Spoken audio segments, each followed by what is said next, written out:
Good morning. Thank you all for coming for the panel on the global macroeconomic outlook. We have a distinguished group of panelists here to talk about different aspects of the global economy and markets. Rather than give a lengthy introduction, I'm going to let you look at the various backgrounds of the individuals. Just to very briefly mention the names of people here. Rishi Kapoor to my far right, the co-CEO of Investcorp Bank. Tad Rivelle to my immediate right, the Chief Investment Officer for Fixed Income at TCW. Seema Shah to my immediate left, who's the Global Investment Strategist at Principal Global Investment Advisors. Nathan Sheets sitting next to her, who's the Chief Economist and Head of Global Macro Research for PGIM Fixed Income. And finally, last but not least, Christopher Smart, who heads macroeconomic and geopolitical research at Barings. What we are going to do is to keep our introductory remarks short and sweet. We have said that each panelist speaks for no more than 4 minutes, which means that we have ended up by before 10 o'clock allowing more than half an hour for questions and answers. So if you are shy, unfortunately, we are going to finish before time, so I hope you will have a lot of questions and give the trouble to the panelists in terms of having to answer your issues. We have told the panelists not to be very friendly with each other, to explain that they ought to disagree when they are politely, but to disagree nevertheless. And if you disagree with them, that will make the panel even more interesting. And just one last point.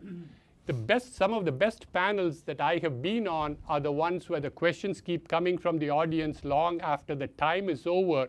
So if we run out of time, I will call that success. In terms of sequence, we are going to start first with Seema, who is going to talk about the global outlook, then go on to Tad Rivelle, talking about what stage we may be in the business cycle, the risks that are in the market, then to Nathan Sheets, who I hope will have a different point of view from Tad and will not be shy in expressing it, and then go on to Rishi to talk again, moving more back to global with a particular focus on the Middle East area in terms of investment and opportunities, and finally ending up with Christopher Smart, who again will fill up on the global side. So we have going to have two people very much global on the two ends, and people looking more regionally in between. Seema, if I could start you off, please. Okay, thank you, Sri, and thank you everyone for coming. What we've seen, I think, in the last few months is with this increase in geopolitical pressures, it feels like markets are really focusing on that instead of what has traditionally been what ends the cycle, which is monetary tightening. And certainly from my perspective, it's central banks that still hold the key. I have a slightly negative view. I do believe that we will, I do believe that we will have another recession within the next few years, and that it will be triggered by central banks. So just to give you a very brief backdrop of, backdrop of what I think. For 2018, I'm not concerned. I think that the Fed is going to raise 2 to 3 times this year. It should not be a concern. There's the fiscal stimulus in the US, and that's great. And also the global central banks are still very expansionary. It's in 2019 that I think things get more interesting, and it's really with regards to the Fed and the ECB. So with the Fed, their own projections, 3 more hikes next year and another 2 in 2020. Now, they may not hike as much as that, and I suspect that inflation is never going to get to so high that they have to get really worried. But it does tell you something about what their intentions are with normalization and the kind of speed that they want to go to. So for me, that is a concern. I think that's potentially a policy area on their own, but given, I think emerging markets will still be doing well, that we need somewhere else to come in and bring you down. And, as usual, it's Europe. So I think we have pretty dovish expectations for the ECB next year, just 1 or 2 hikes. For 2020, it's a real concern because you have a change in the ECB president. Draghi has been the most market-friendly and dovish central bank that Europe could have hoped for. He has, however, been under a lot of criticism and political pressure to try and take off a lot of the crisis measures. So for that reason, I think 2020, we're going to see more hikes, 3 or 4, I actually think, from the ECB, and we'll look at balance sheet reduction.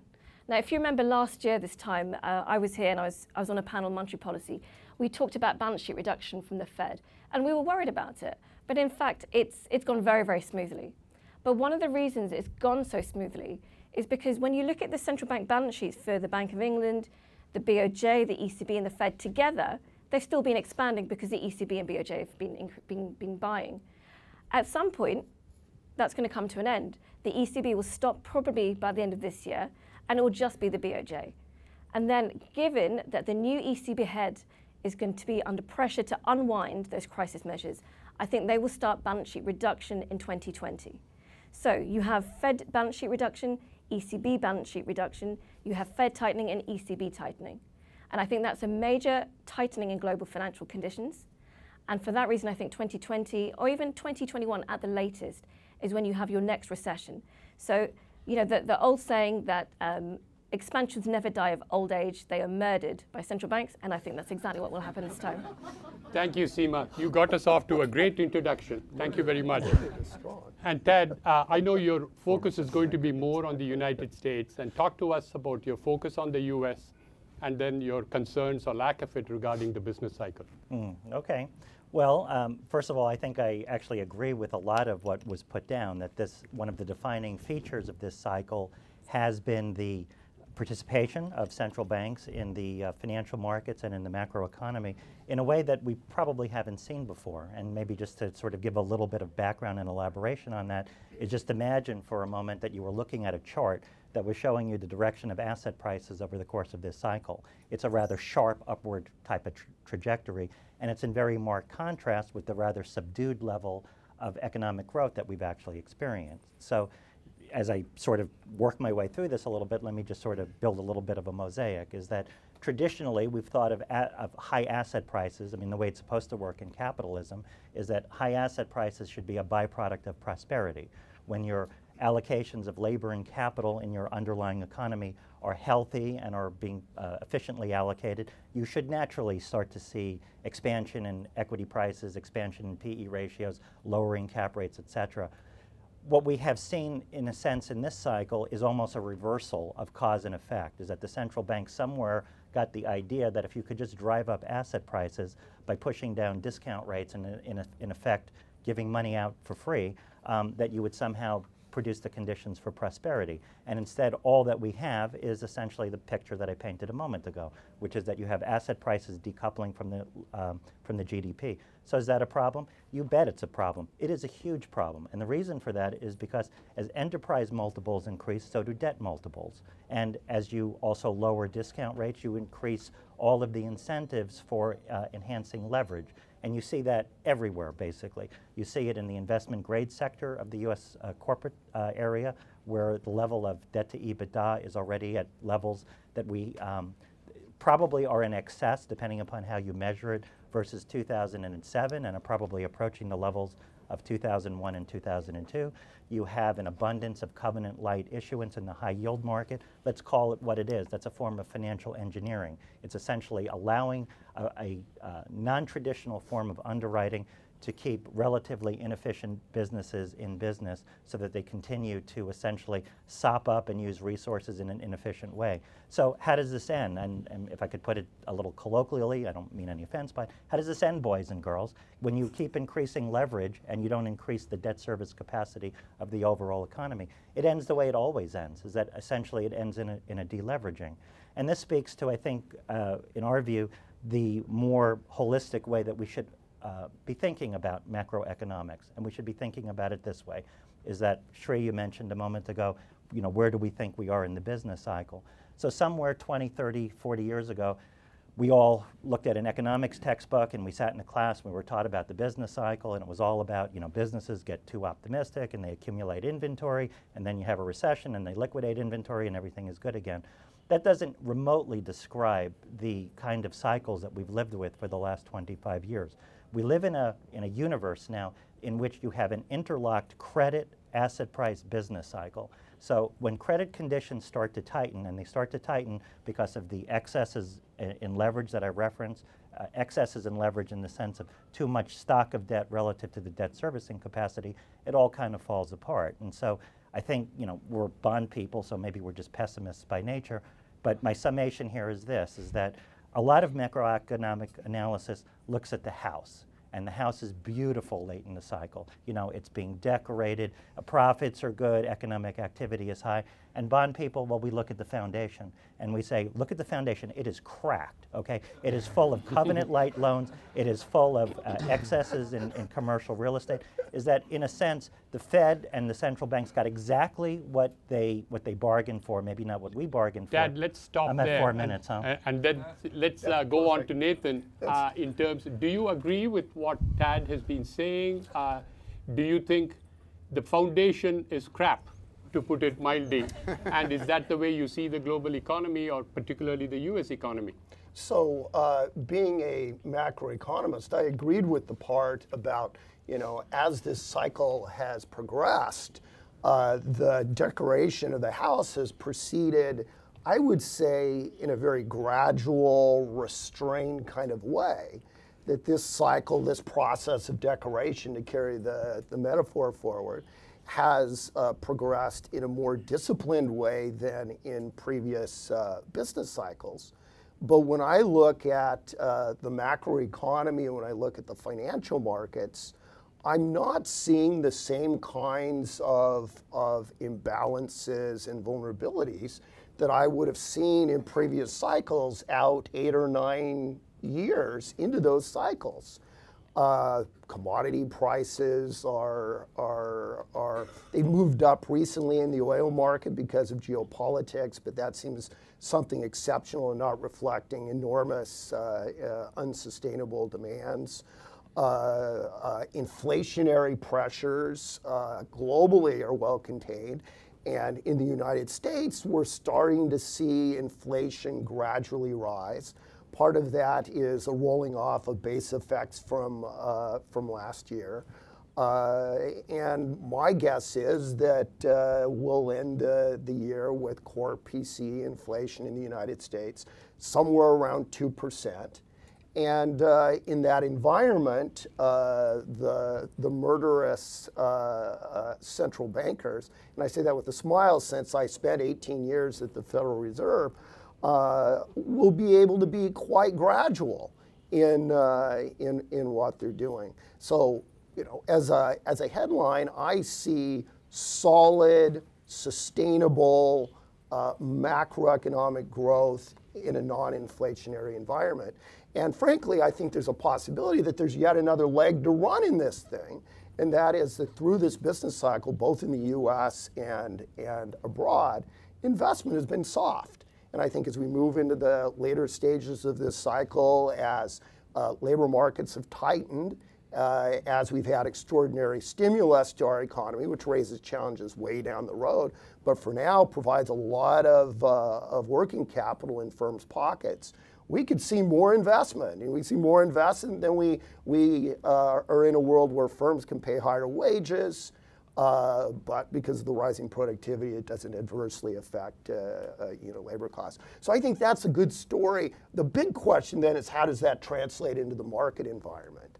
How does this sustainable macroeconomic story support or create froth in the markets? And frankly, what we've seen in Q1 gives me a little bit of confidence that it seems to me what the markets have done is step back from the steady upward, almost monotonic rise that they had in 2017 and the super low vol environment. They've stepped back and said, yeah, we agree this macroeconomic picture is attractive, but there are still, even if we agree that it's an attractive macroeconomic environment, there's a question about how we price these fundamentals. And I think the markets are now seriously having this debate. And you see some increased volatility, some movement, and on a day-to-day basis, it's unsettling. But I think if you look at it over weeks and months, it's very sensible and gives me increased confidence that this thing can yet run. I very much take the point that in some corners of the market, there's froth. And in those corners of the market, there will need to be adjustment. But I don't see why adjustment in some financial markets necessarily imperils this broader narrative that I've articulated. And when I look broadly at debt levels in the U.S. corporate sector, they seem pretty good. The national balance sheet, with the exception of the fiscal and the public sector, which we can talk about separately, the private sector balance sheet looks pretty good. Nathan, hopefully somebody from the audience will ask you in a Q&A session how your optimism jives with the 2 to 10-year yield spread on the U.S. Treasury being at 46 basis points this morning, the lowest we have had since September 2007, but I'm going to leave it to the audience what the implications are. And I'm happy to answer that question. And we'll do that later. Rishi, turn it over to you to give your points of view. Yeah, thank you, Sri. Let me, first of all, acknowledge I'm not an economist. So the views I'm presenting over here are really our house views that drive effectively our decision making. We are an alternatives-focused manager. And in particular, the one nuance about Investcorp is that in addition to focusing only on alternatives, 90% of our investing activity is in the developed markets of US and Europe, but 40% of our total 23-odd billion in assets under management is coming from the Middle East. So we have that rather unique perspective of being able to follow the macroeconomic forces, as they come across the Atlantic from the US, across to Europe, and what the Middle East is doing in tandem with those. Now, we break down the alternatives universe broadly into two buckets, corporates and real assets. Both of those are private assets by nature, and therefore we have the luxury almost in our decision processes of being able to adopt a long-term view. We are not influenced by the noise in the market as much. We are much more influenced by long-term 5-year perspectives. Yesterday there was some debate in a panel about what long-term means, whether it's 1 quarter or 1 day and so on. None of that is relevant for us. It's a true medium-term perspective stretching out at least 3 years to 5 years. And with that perspective in mind, applying that lens, I think it's probably best, as the previous speakers have also done, it's probably best to start with the US. And I'll come back to the Middle East towards the end. In the US, we see 2017 as being effectively the tail end of what is usually called the Goldilocks stage of the economic cycle, right? Where you have robust growth, solid growth, and low inflation or modest inflation. And that tail end of that Goldilocks cycle, I think, was evident when you saw the rush, the fear of missing out based rush of retail investors flocking in to buy all you can kind of mentality. And then, of course, there was the correction in February, which I agree was a welcome correction, frankly, in the markets. But that correction itself was triggered by a realization that inflation was picking up. That was the fundamental change. And that is what, in our minds, triggers the switch over in the stage of the cycle from Goldilocks to reflation, where you still have pretty robust growth, but with increasing or growing inflation or accelerating inflation. Now, we know that a reflationary cycle is going to last for some time, underpinned to some extent by all of the fiscal stimulus that's gone into the US economy, including the tax cuts, including the new budget that was approved by Congress a couple of months ago, which will inject more than $150 billion in a staged manner between 2018 and 2019. But inevitably, historical empirical evidence will suggest that reflationary cycle is going to come to an end and there's going to be an economic slowdown. Now, our view is that economic slowdown, number one, does not happen in 2018, does not happen in 2019. So we are in agreement there, Seema. It gets triggered probably by a tightening of financial conditions. That's the primary trigger, absent an exogenous shock of a geopolitical nature. And therefore, before that, even in 2020, which is where we think there is the likelihood of an economic slowdown in the US, we anticipate a shallow, short-lived recession or economic slowdown, not really something sharp or prolonged, really premised on the fact that there is an absence of systemic risk in the system right now relative to what we had encountered previously with all the strengthening of the bank balance sheets, et cetera, that has happened. Thank you, Rishi. Let's stop there and then go on to the last speaker, Christopher. And you have either a very happy task or an unhappy task after so many things have been said before you. in terms of summarizing it and your own points of view. And again, we are going to go more global than we did with a couple of speakers. Well, Sri, thank you. First of all, happy May Day to the workers and laborers in the audience. And it's important, I think, as we grapple with the issues confronting global capitalism, that we at least have a shout out to them. I just wanted to say three things. First of all, in terms of where we are in the cycle, I think we've heard from Tad that we're late, from Nathan that we're maybe in the middle. I think as long as everybody agrees with Tad, then Nathan will be right. And as soon as everybody starts agreeing with Nathan, then Tad will be right.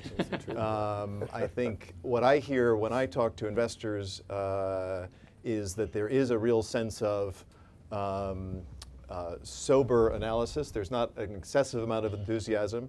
If you look at the numbers, as Nathan points out, there is not a lot of excessive debt on corporate balance sheets that we can see. Of course, we know that the next crisis is not going to come from the subprime housing sector, and it's probably not going to come from the big banks, so we have to have a certain amount of humility about that. But I think I tend to agree with Nathan, partly because my experience tells me always to agree with Nathan.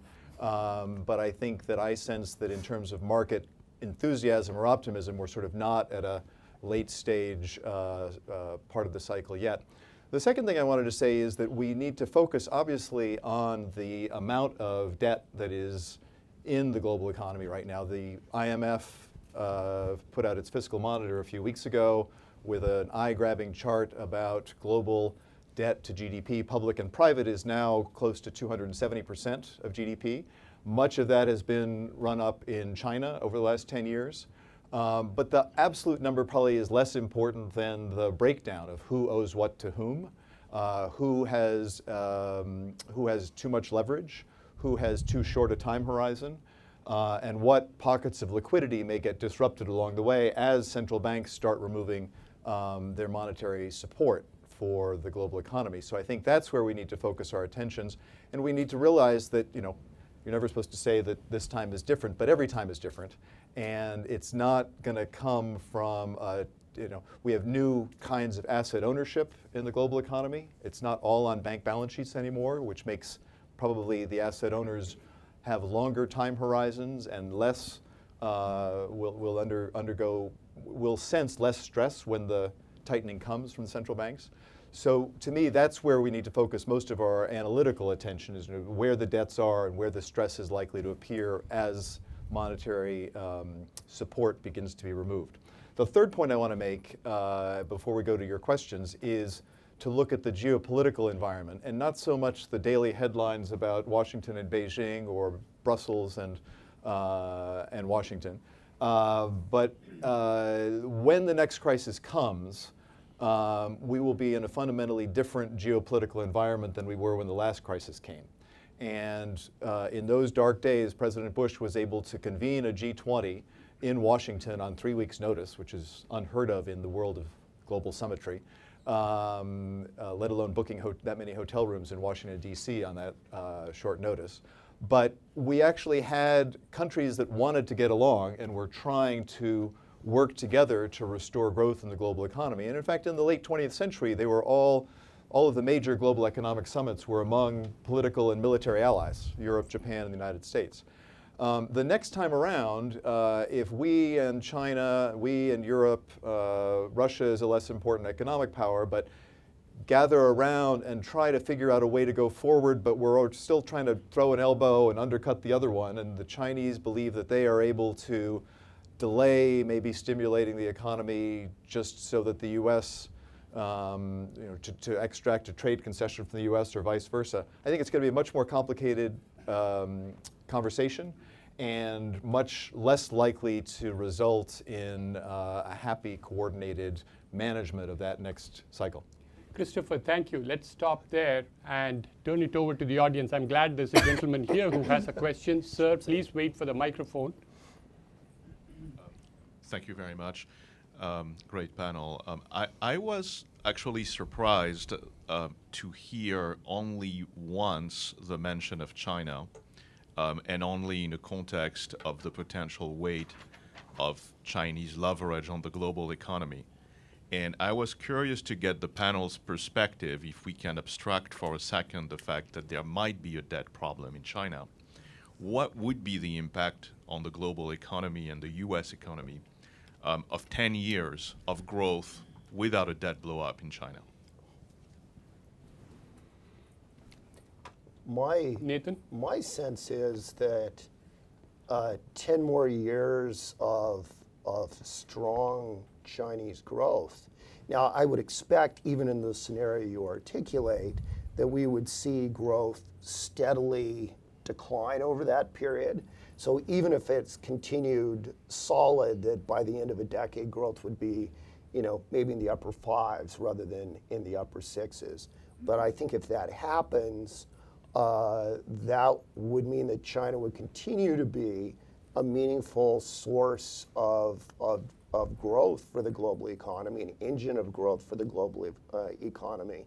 I think that even under President Xi's gentle hand, that we would see some further opening up in the financial sector, so increased opportunity for investors and so forth. And then the big question would be, is this growth coming in a way that it is bringing with it rebalancing of the economy? So a leveling off of debt ratios, a strengthening of the consumer sector, more restraint in debt and leverage, and so forth. And if so, that is, to carry on the metaphor, that is the Goldilocks outcome.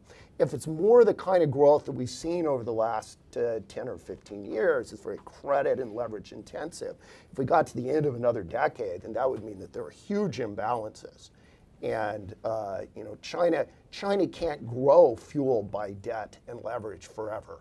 And I do think that over the medium to long run, if they don't rebalance, and it's hard to do but not impossible, if they don't rebalance, then you could have big problems. Thank you, Nathan. When Christopher goes on to answer, and your question was very timely in terms of China, it's been said that it's not really growing at 6.5 to 7% if you do the accounting properly.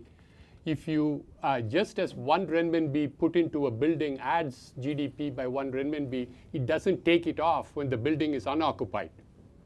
So again, is the economy even growing anywhere close to that 6.5 to 7%? I think there are lots of issues with Chinese official statistics. So I think it's much more interesting and useful to look at the trends rather than the absolute number.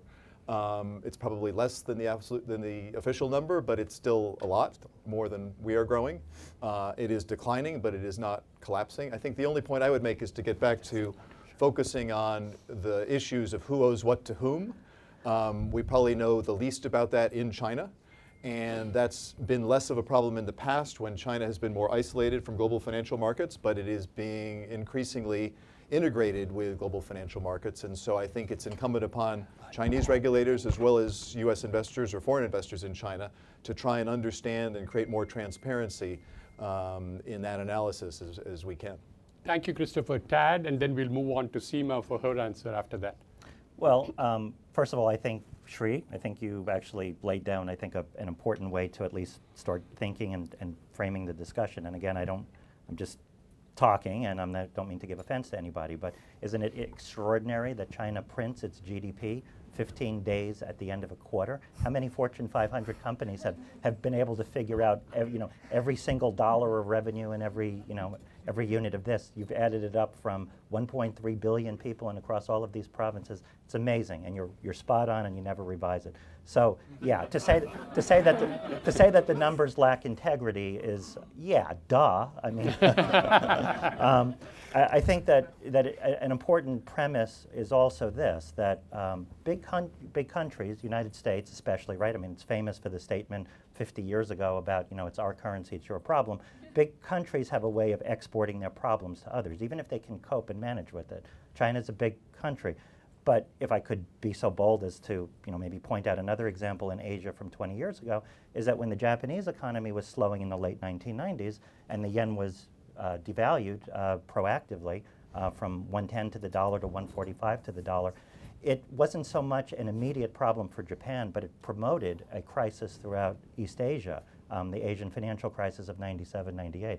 So China may very well be able to manage its affairs, but if it, for instance, manages it the way it hinted in August of 2015 through an RMB devaluation, well, remember, you know, the financial markets thought that was a big deal. The day started with the futures down 1,000 points in the morning. If it starts by China not devaluing and rather just accepting a certain amount of organic slowdown, because also of your point, Sri, which is that building a bunch of junk and calling it, you know, part of your GDP is equivalent to, you know, a major U.S. auto manufacturer manufacturing, you know, basically selling 1 million extra cars to the U.S. government and then dumping them in the ocean. Okay, it's not really this, you know, GDP doesn't mean the same thing, I think, in a centrally directed or a more centrally directed context than it does in a market economy. Thank you, Tad. Let's get Seema's take on that. I mean, I actually don't disagree with anything that Tad has said. I would make 2 points. One is that it really does depend on whether it's a soft landing or a hard landing. If it's a hard landing within the next few years, you know, I think it's undoubtedly a very bad situation for the global economy. But also, it's also the way it kind of gets there. It may not have a direct impact on the US immediately, but you have to remember that China has its tentacles everywhere. It's not just in East Asia, it's very heavily in Africa as well. It's in Germany. It's in so many of the Eastern European countries as well. So if you have a pullback in China, it's not just about the US, but it does get to all of the different continents very quickly, and you pull a major amount of investment over the last few decades is retracted. Thank you very much. Any others from the, sir, the gentleman at the back. I think this question may be for Seema or maybe for Nathan as well, or whomever. It's about the Federal Reserve's model of the economy. I'm thinking largely of the US, but ECB to some extent. Canada is actually a little bit ahead of us, in my view, in this regard. And this is the notion that the basic targeting model is fundamentally not working very well. And it's not a particularly radical notion. Central bankers have been talking about this and suggesting perhaps there needs to be a different targeting mechanism. Maybe it's nominal growth, nominal levels, maybe it's a higher inflation target. But if you simply start from the perspective that they don't really know the natural rate of the NAIRU or potential GDP within any sort of policy relevant confidence interval, it would seem to lead to a pretty major rethink. And I'm interested in your thoughts about that. Yeah, I think that's a great point. You know, if you think back to last year, before we knew that Powell had been nominated, John Taylor was one of the key kind of contestants. And there was a view that he would bring in some form of his Taylor rule. But the main criticism was that, I mean, he's a fantastic economist, but even he admits that the parameters within that Taylor rule there is no agreement on. The furthest he could go on it was that at least it would entertain debate on the subject, which for the largest central bank in the world, it's not sufficient. I'm so sorry. But also, just on terms of changing the kind of target that you have, sorry, in terms of changing the kind of target that you have, one of the major drawbacks is that we have spent several decades building up credibility. And that's what's also enabled inflation to come down and be around the low levels that it has. So it may be a great idea to have price level targeting or change or just focusing on GDP, but you run the risk of completely unanchoring inflation expectations. But I would say that, you know, the criticism of QE has been so great that the next recession, whenever it comes, is unlikely to be met with QE again. And I think that's one of the reasons why I would expect the Fed to raise rates probably more aggressively than the inflation outlook would suggest, because they need to get to the point where they have some ammunition, they can cut rates without having to think about QE. And I think that's the same thing in the US, in Europe, the UK, and a number of central banks. It's a major concern. Thank you, Seema. When you, Nathan, I think the question was posed to you as well. And having been in government with your experience on the government side, the point, I think, one of the points that would follow up was that the Fed has been repeatedly wrong on its inflation expectations. Beginning of every year from 2009 onwards, economic growth is going to surge, doesn't happen. So how do you perform monetary policy with such erroneous forecasts? Great great question. And just for the record, I was in the international division. And I think our forecasts were probably a little better, but not a lot better. So I very much agree with Seema in the question that if we've learned anything over the last decade, it's that inflation cannot be, it is not a sufficient statistic for monetary policy. You've got to look at the economy, you've got to be looking at financial stability considerations. Inflation alone is not enough. So secondly, consistent with that, I think that the Fed's dual mandate is a fairly flexible and robust framework for thinking about monetary policy. It brings a little bit more balance into the discussion. It gave the Fed more room for maneuver than, say, the ECB had. It doesn't fully incorporate financial stability concerns, but having three legs, I think, would just be hopelessly confusing. So I like the dual mandate, but I also agree with the point that, again, if we've learned anything over the last decade, it's that monetary policy has to be humble, it has to be pragmatic, it has to adjust to circumstances, and a rigid adherence to a particular rule or even set of rules makes me very, very nervous. Now, consistent with that, I'm also uncomfortable with some of the stuff on price level targeting. I mean, how in the world are you going to go to a Senate committee and say we're allowing inflation to run well above 2% because we were well under 2% 6 years ago? I mean, it just doesn't sing. How are you going to tell that to the business community? I do think it's fine, a soft form of that, which we're hearing. The Fed has a symmetric target. And we've been under target for a little while. Now we're okay being over target a little bit, but not making such a rigid commitment to it. Now I agree with you, the bad forecasts make it harder, and that's why I think you've got to, and the Fed I think has been data driven, empirical. You got to have some broad idea of where the economy is going. But economists, we're very humble. We're wrong a lot. Thank you. That's all I say ought to be humble anyway. Yes, thank goodness for the meteorologists. That's all that's Thank left. you, Nathan. Tad, did you have something to add? Well, I agree with the general point that forecasting, how do they say it, is that you should never do it, especially about the future and all that sort of stuff. But at the risk of being maybe a little bit of the heretic here, think about it this way. So imagine that you're across the table from the most skilled forecasting macroeconomist that you've ever met, the Fed's #1 top gun, and you ask him, where do you think growth and inflation is going to be? And he tells you, and tells you that this is the output of a econometric model, and of course you forget about the fact that it's I think a so-called Robinson-Crusoe model, which means that it ignores everything that's happening in the financial markets. I believe, I'm not an economist. But now you said to him, well, suppose the stock market goes down 30% tomorrow because of something that happens in Korea. Would that change your forecast? And he said, well, of course it would change my forecast. Okay, so what is the point of this exercise? Because at the end of the day, what most people are interested in is what's going to happen in the financial markets, what's going to happen in the credit markets, equity markets. But it's a tail wagging the dog, is that if you could forecast the financial markets, you probably could forecast the general economy. What is the point of trying to forecast the general economy to such precision when you know that it's derivative on what's happening in the financial markets, which is not forecastable? Because if it were, then the Fed wouldn't be working at the Fed would be running hedge funds, and they would be sailing yachts and phoning it in. Thank you, Tad. Jim, you had a question from the audience, and then after that, the gentleman at the back. Jim, go ahead. Thank you, Sri. I got a question about, it's kind of about the limits of central bank power or central bank influence. And it's very closely related, Sri, to your question about the 2 to 10 year spread that you promised us for later. My favorite topic. I was afraid nobody would raise it. But here's what makes me interested in it.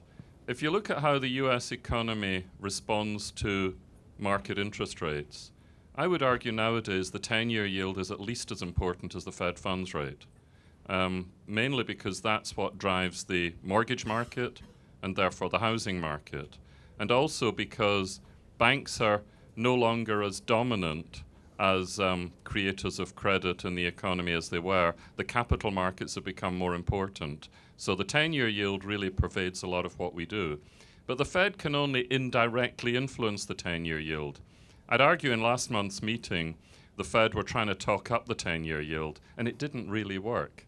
You know, the comments from Powell at the statement at the end were really trying to get the 10-year yield up a bit to create a steeper yield curve. The opposite of what happened, as Sri remarked. So here's my question. How high does the 10-year yield go in the next 2 or 3 years? And what is the influence? What is the effect of that? You can promise to give the jackpot to the person who hits the target on that question. Yeah, we'll have to wait for about 3 or 4 years, though. Who'd like to take that? Oh, go ahead. Okay. Go ahead, Seema. Okay. So I think that in terms of where it can go, it's also how long does it take to get there, right? So I think it's absolutely possible that the 10-year, you know, assuming that a lot of these geopolitical tensions start to fade away and growth doesn't have another hiccup in Q2, that we see 10-year yields at kind of a 315, 320 range by the end of the year. By the end of the year, that's fine. If it's next month because of another a surprise in inflation, I think the equity market would really, really struggle to digest that. So I think there's that. And then what else? What's driving it? So if it's an oil price spike, for example, that is a huge negative. So you can get a spike in 10-year yields, and equity markets will suffer horribly. So what's driving that? But overall, I would think that actually the 10-year can get to about 3.5 over the next 2 years. But I think 3.5 in an atmosphere of slowing growth is the turning point for everything. In terms of what is happening, though, to the 10-year, Seema, we have had the forecasts of it exceeding 3%, and we just went over and then fell back. It was going to go, by 2014, it was going to go to 350 and then 4%. Yeah. And then we are now in 2018, and we are below 3%. What happened to all the forecasts, and why would the bond bears be correct today? Because we don't have the Fed supporting the market anymore. They're taking away the asset purchases. And then not only that, but we also have the outlook for fiscal stimulus. So we have the whole issuance side, which is going to kick in. Got rising rates, balance sheet reduction, and then we have the outlook for issuance. Okay. So from my perspective, it's the pressure is only up. But as long as you assume that the global economy can survive through this. Go ahead, Nathan. And I guess I'd see a more conflicted picture than that. The forces that Seema's mentioned are absolutely there. But on the other side of the coin, we also have a increased demand for longer-term safe assets in the system for regulatory reasons and for balance sheet reasons coming out of the financial crisis. And I agree, over the last 3 or 4 or 5 years, rates have been lower than what I had expected. And what I've taken from that is that these are powerful forces. And when you couple them with longer-term kind of demographic concerns, that these are longer-term forces that are likely to weigh on rates and are likely to create an environment that's more bullish for rates, certainly than would otherwise be the case, and that many economists are expecting. Nathan, let me challenge you on that, if Please. I may. The 10-year yield was surging in the first half of 2008, only to crash in the subsequent 3 quarters. It was not a good scene to watch, especially in the final quarter of 2008 and the first quarter of 2009. Right. How does that jive with your optimism on the cycle? If you are relatively mid-cycle, how can you also be optimistic on the yields? Well, I would say that there are a couple of key points. So first of all, my feeling is that inflation, as I outlined, we're living in a period of non-inflationary growth. And I see it as being a period where we're likely to see productivity rise. and the supply side of the economy strengthening, and inflation expectations are well anchored. So I think that that's one key factor. And then the other part is those forces that I describe. I don't see them as necessarily headwinds on the economy. I just see them as a reality of demand for these assets at the longer end of the curve. Now, maybe there is a tension there that will play through. My optimism, final point is my optimism is more, over the next few years. Somebody says we're going to have a recession in 2020 or 2021, maybe. What I'm saying is I'm pretty comfortable it's not going to happen in 18 or 19.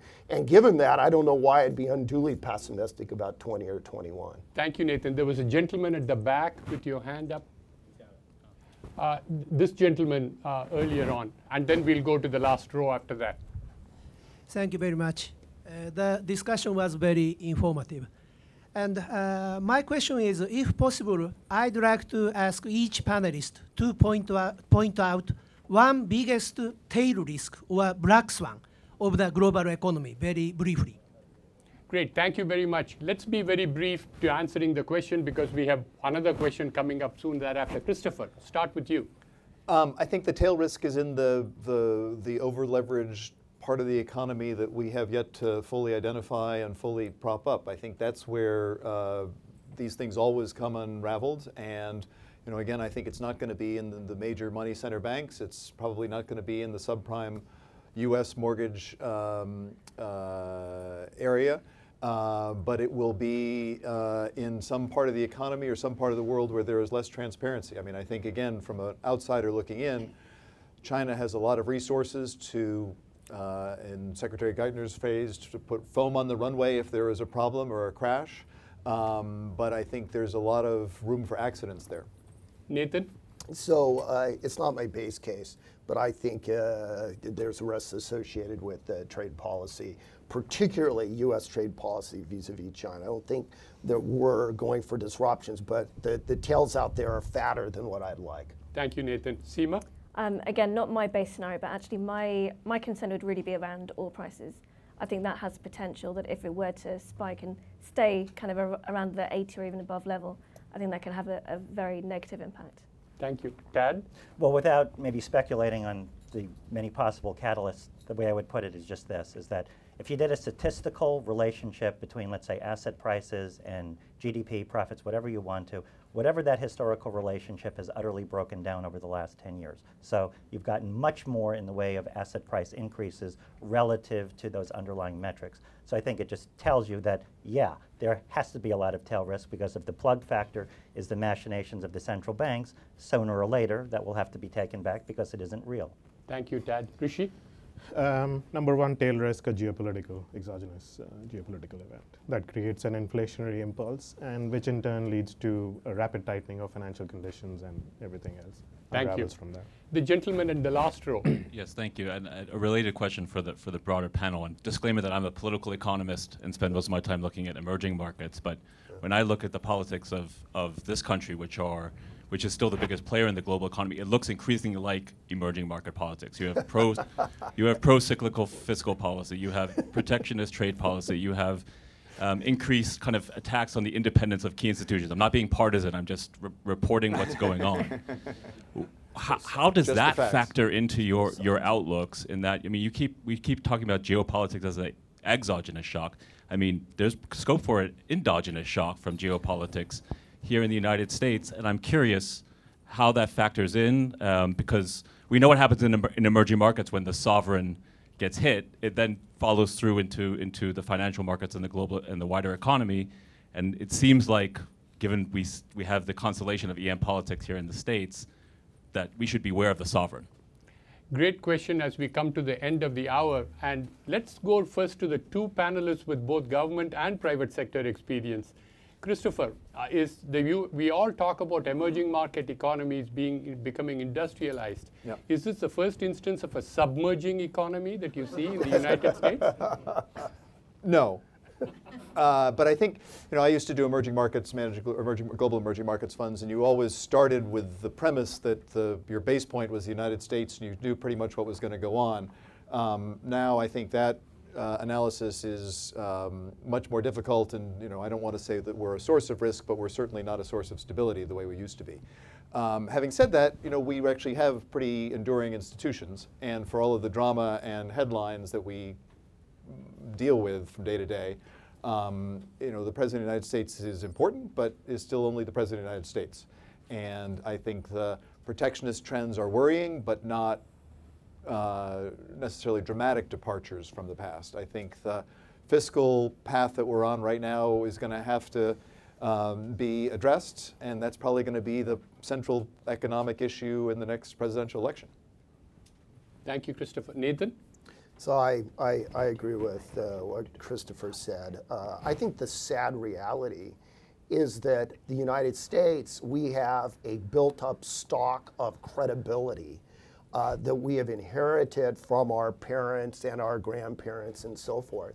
And sadly, I think that we are running that down, but it's a huge stock of credibility, so that the United States is able to operate in ways and pursue policies that simply wouldn't work in an emerging market economy. And I say that as a purely as a technocratic statement, not a political one. I often think if I were on the US Article 4 team for the IMF going in to write a report about the United States, what would I say? And you're right. Many of the problems you're seeing here are exactly the kinds of things that the fund appropriately hyperventilates about in emerging market contexts. We can get away with it. My concern is maybe not forever, that stock is depletable. Thank you, Nathan. Rishi?